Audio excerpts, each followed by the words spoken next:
31 दिसंबर 2007 केरल के मलप्पुरम जिले के चेलेम्बरा नामक एक छोटा सा कस्बा भारत में चर्चा का विषय तब बन गया जब वहाँ के ग्रामीण बैंक से 8 करोड़ रुपए 4 चोरों ने मिलकर लूट लिया था। भारत का यह अब तक का सबसे बड़ा बैंक रॉबरी था और इसे मात्र 4 चोरों ने ही मिलकर अंजाम दिया था। 57 दिन तक चला यह ऑपरेशन पुलिस के लिए कितना जटिल और कितना मुश्किल था, आइए इस केस की तह तक हम जाने का प्रयास करते हैं। दरअसल इस घटना का शुरुआत, इस कहानी की शुरुआत बाबू नाम के किरदार से होती है, जिसका असली नाम जोसेफ होता है। बाबू पहली बार जुर्म की दुनिया में कदम तब रखता है जब उसकी उम्र महज 6 या 7 साल की होती है। तब उसने पटाखे की एक दुकान से पटाखा चुराता है और पकड़ा भी जाता। पटाखे वालों ने छोटी मोटी जुर्म समझकर उसे माफ़ करता है और उसके घर छोटी एक शिकायत करके छोड़ देता है। लेकिन बाबू अपनी जुर्म की दुनिया में अपने जाने से अपने कदम को नहीं रोक पाता है और ऐसे ही वो चोरी करता रहा और चोरी करके बड़ा होते गया और ऐसे ही उसका जेल आना जाना सिलसिला लगा रहा। जेल जाने के ही दौरान उसकी मुलाकात शिबू नाम की एक व्यक्ति से होती है और शिबू से वो अपने सपने के बारे में बताता है कि वह एक दिन बहुत बड़ा बैंक रॉबरी करना चाहता है और उसके बाद फिर वो ये सारा काम छोड़ करके ज़िंदगी को एंजॉय करेगा, मस्ती से जिएगा। शिबू जो उसका एक अच्छा दोस्त बन चुका था, वो भी उसके सपने को पूरा करने के लिए वादा करता है, उसका भरपूर साथ देने का वादा करता है। फिर वो समय आता है जब बाबू को जेल से रिहा होने की बात होती है। वो रिहा होता है। जेल से जब रिहा होता है तो उसके जीवन में एंट्री होती है एक लड़की की और उस लड़की का नाम रहता है अनीता। अनीता से उससे प्रेम होता है और उसे वो बहुत जल्द शादी भी कर लेता है। अनीता चूँकि एक अमीर बाप की बेटी थी, इसलिए अब बाबू की ज़िंदगी बहुत अच्छे से कट रहा था। बीच बीच में बाबू कुछ काम भी करता था। एक समय ऐसा आया था कि वो न्यूज़ एडिटर का भी काम किया था। एक समय ऐसा भी आया था कि वो गांजा भी बेचा था। और इसी बीच उसकी पुराने दोस्त शिबू से फिर मुलाकात होती है और शिबू उसके सपने को याद दिलाता है। और फिर क्या था, शिबू और बाबू मिल करके प्लानिंग करना शुरू करते हैं एक बहुत बड़े कार्य को अंजाम देने के लिए, एक बहुत बड़े जुर्म को अंजाम देने के लिए। दोनों कई सारे मीटिंग्स करते हैं, कई सारे बातों को सोचते हैं कि आखिर किया क्या जाए और अंत में उन्हें लगता है कि बैंक लूटना उनके लिए सबसे आसान काम है। इसके लिए उन्होंने बैंक रेकरी करना शुरू किया और वो अंत में फैसला करते हैं चेलेम्बरा नामक जगह पर स्थित उस ग्रामीण बैंक को लूट लिया जाए। उस बैंक को लूटने के उनके पास 2 वजह थे। पहला यह कि उसमें नाइट गार्ड नहीं था और दूसरा यह कि वो बैंक 2nd फ्लोर पर थी और नीचे एक रेस्तरां था जो अब बंद पड़ा हुआ था। दोनों आदमी के जीवन में 2 और आदमी की एंट्री होती है, जिसमें एक का नाम रहता है राधा कृष्णन और दूसरे का नाम रहता है कोंकेश्वरी।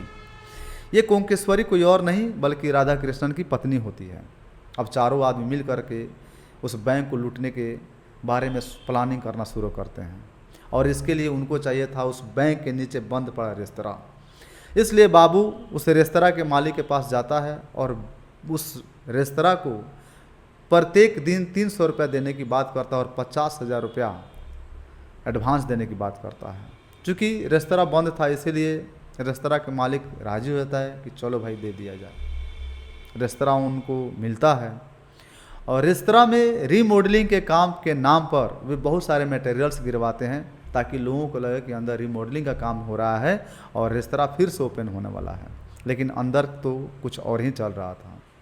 बाबू अंदर ही अंदर उस बैंक के स्ट्रॉन्ग रूम में पहुंचने का सुराग बना रहा था, तोड़ रहा था और आखिर वो सफल भी हुआ और वो दिन भी आया 30 दिसंबर 2007। 30 दिसंबर 2007 चूँकि वो रविवार का दिन था और रविवार के दिन बैंक बंद रहते थे, इसलिए वो वहाँ स्ट्रॉन्ग रूम में उस सुराग के माध्यम से पहुँचता है और वहाँ पड़े 8 करोड़ रुपए लेकर के चंपत हो जाते हैं चारों आदमी।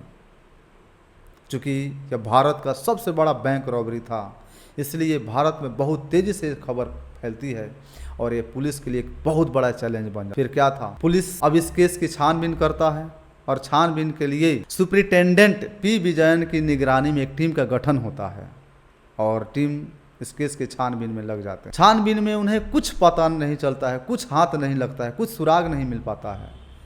मिलता सुराग मिल के नाम पर मिला था तो बस वो वो होल, वो छेद, वो सुराख जहाँ से स्ट्रांग रूम में पहुंचा जा सके। और दीवार पर लिखा था एक नारा, जय माओ। चूँकि उस समय केरल में माओवादियों का संगठन चला करता था, इसीलिए पुलिस अब उस केस को माओवादी के तरीके से सर्च करना शुरू करती है। इसी बीच हैदराबाद के एक होटल से पुलिस के पास फ़ोन आती है कि उनके रूम से कुछ सोने मिले हैं। चूँकि बैंक से सोना भी भारी मात्रा में लूटा गया था। जब वहाँ पर पुलिस टीम पहुँचती है तो सोना वाकई में उस बैंक का लूटा हुआ एक हिस्सा था। और भी बहुत सारे कॉल्स आते हैं, लेकिन बहुत जल्द पुलिस को ये बात समझ में आ जाती है कि उन्हें गुमराह करने का प्रयास किया जा रहा है।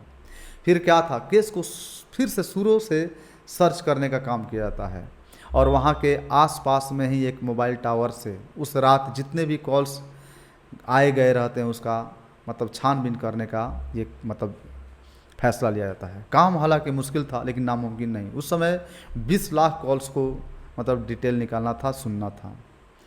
और इसी बीच वहाँ पर एक कॉल ऐसा मिलता है जिस पर पुलिस वाले को संदेह होती है, जिसमें एक बाबू नाम का व्यक्ति कहीं पर बात कर रहा होता है।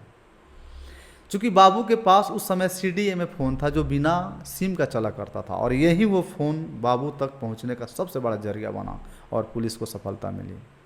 पुलिस उस फ़ोन के ट्रेस करके उस तक पहुँचती है और उसे बहुत जल्द पकड़ती है। वो उस समय कोड़िकोड जो केरल राज्य में मालाबार तट के अरब सागर के किनारे स्थित है, वहाँ पर वो लोग पहुँचता है और बाबू को गिरफ्तार कर लिया जाता है। उसके गिरफ्तार होने के तुरंत बाद वो शिबू का ठिकाना भी बताता है और उसके बताए गए ठिकाने पर पुलिस पहुँचती भी है। जब वहाँ पहुँचती है तो वहाँ पुलिस पाती है कि शिबू के साथ कोंकेश्वरी जो कि राधा कृष्णन की पत्नी है उसके साथ रह रही है।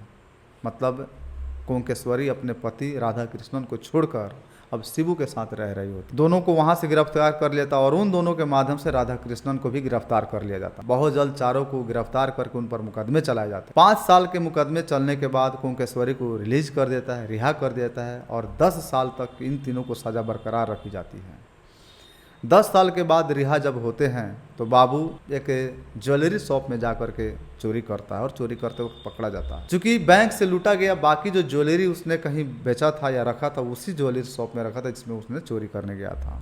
पुलिस के लिए खुशी की बात यह थी कि बैंक से अब तक जितने भी ज्वेलरी लूटे गए थे सब उनके हाथ लगे थे। मतलब 80% धन, 80% पैसा जो बैंक से लूटा गया था उनके हाथ लग गए। ये जब चोरों से छानबीन की गई, पूछी गई कि ये घटना का अंजाम उन्होंने क्या सोच करके किया, तो उन्होंने बताया कि धूम फिल्म देखने के बाद जो जॉन अब्राहम और अभिषेक बच्चन की फिल्म उस समय आई थी, उस फिल्म से प्रेरित हो करके इस घटना को अंजाम देने का उन्होंने प्रयास किया था।